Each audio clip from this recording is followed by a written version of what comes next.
This is the part one about the deep memory on which I was talking. पहाड़ों में, गाँवों में एक प्रथा है कि जब बहुत सारे जो छोटे बच्चे होते हैं, अगर उनमें से किसी ने चोरी कर दी है तो वहाँ पर, ताकि उनमें बड़े होकर के ये बात न रहे चोरी करने की, तो एक व्यक्ति को बुलाया जाता है और वो कुछ मंत्र कर देता है चावलों पे, और वो उनको दे देता है और कहता है कि जिस ने ये किया होगा उस व्यक्ति का नुकसान होगा, उस बच्चे का, उसको मुंह से खून भी आ सकता है, और ये आप सब खा लीजिए और हम बता देंगे किसने चोरी की। तो कृष्ण भगवान जी भी माखन तो निकालते ही थे। तो उसके बाद में वो directly they tell that which person has done that mischief, किसने वो गलत काम किया है। तो उसके पीछे एक नॉलेज छुपा है कि जब भी हम डर जाते हैं तो हमारा जो मुंह का जो ऊपर का जो पार्ट है, जो उसका रूफ है, the roof of the mouth, it becomes dry. तो जब भी हम उसमें चावल खाएंगे तो उसमें ज़्यादा चावल के दाने वहाँ पे लगे रहेंगे। अगर वो सूख जाएगा तो जिसने डर किया होगा, वो डरा होगा, जो जिसने गलत काम किया होगा, तो उसके मुंह पे ज़्यादा चावल के दाने आएंगे। चावल के दानों को खा करके उसको ज़ोर से थूकने के लिए कहा जाता। तो जिसके मुंह में ज़्यादा चावल के दाने चिपके रहते थे, he was suppose to be done, and at the 80 to 90% this was correct. तो भोले भाले लोग हैं, उन्हें पता नहीं होता है, गाँव में ignorant, and this is a kind of a primitive lie detector test.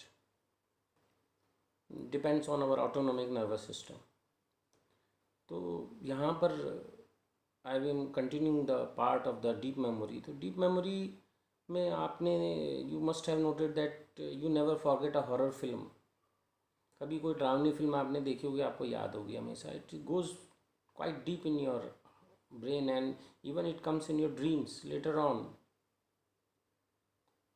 दूसरा जो है, आपने देखा होगा कभी अचानक कोई एक्सीडेंट आपने देख लिया है, और अदरवाइज तो वो भी आप नहीं भूलते हैं।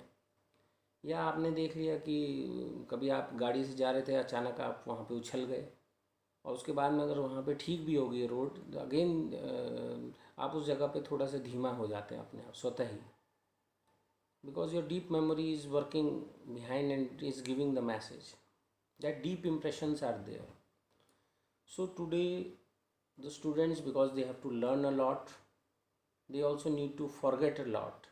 बहुत सारी चीज़ें ऐसी हैं जिनको हमको पढ़ना है, फिर then we have to unlearn it, and then we have to relearn the new things.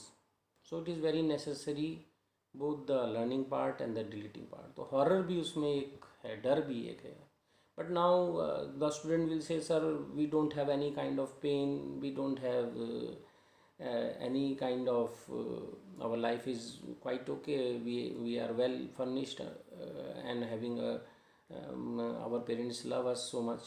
हमारे पास ना कोई डर है, ना कोई दर्द है, ना कोई भूख है, खाना मिल जाता है। तो हम लोग क्या इसी कारण से हम लोग नहीं पढ़ पा रहे हैं। So I will tell you that you can fool your brain. आप अपनी ब्रेन को फूल कर सकते हैं। कोई सैड सॉन्ग सुनेंगे आप तो आपको भी लगेगा, हाँ हमारी भी कोई थी दादी जिन्हें मैं प्यार करता था बहुत ज़्यादा, और अब वो नहीं हैं। तो you will start creating by listening to some of the sad songs, and you can create false emotions in you. Many times people fantasize about, imagine about the things. बचपन में सबने देखा होगा कि सभी लोग किसी न किसी कैरेक्टर को लेकर के सोचते थे कि हाँ हम ये this kind of man we have become. हम पुराने ज़माने में भी रामायण का भी रोल करते थे, हनुमान जी का रोल करते थे। तो such imaginations are there, and these imaginations they can create the levels of the hormones up and down. So one of the technique is that, as I have told you, that hunger. So at least we can before studying, we can do one thing, that we can avoid our little bit of the timing between this, and we can feel that kind of the sensation of hunger, and then we can study. So this will certainly help you. Most of the poor students who have rose to a higher level, it is because of the hunger that they have reached to that part, because of the curiosity and because of the pain. So this is one number one tip for you today. I hope both these videos you will like, and again I will be telling you some kind of other techniques which will help you to keep your notes in a proper way, and to remember it for a longer time. Thank you.